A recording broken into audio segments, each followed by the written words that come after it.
जुन्नरमध्ये 10 वर्षाच्या मुलीची अत्याचार करून हत्या करण्यात आली। पुणे नाशिक महामार्गावर रास्ता रोको आंदोलन करण्यात आलं तर आरोपी साहिल खैरेला पोलिसांनी अटक केली। आरोपीला कठोरातील कठोर शिक्षा देण्याच्या मागणीसाठी आता रास्ता रोको आंदोलन करण्यात आलं।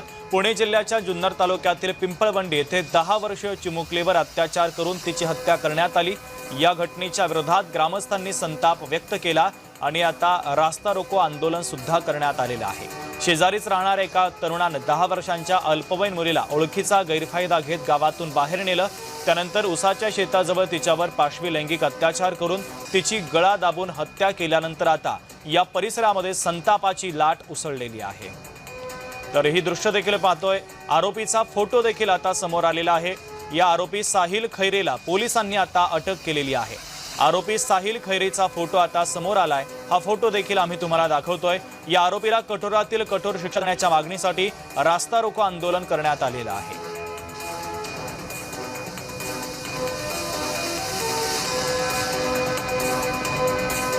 माहिती घेऊन आरोपीला सोबत घेऊन आम्ही घटनास्थळी आमची टीम पोहोचली। या ठिकाणी आम्हाला ते जे निर्भया आहे त्याचा शव जे आहे ते मिळून आला आणि त्याच्यानंतर आरोपी जे आहे त्याला अटक करण्यात आला। 15 दिवसात ते आत जे आहे ते चार्जशीट जे आहे ते माननीय कोर्टात दाखल करणार आहोत आणि त्याच्यात जलद गतीने जे आहे ते पुढे तपास आणि प्रॉसिक्युशन होईल याबाबत त्यांना सांगण्यात आलं आहे। पुढील तपास चालू आहे।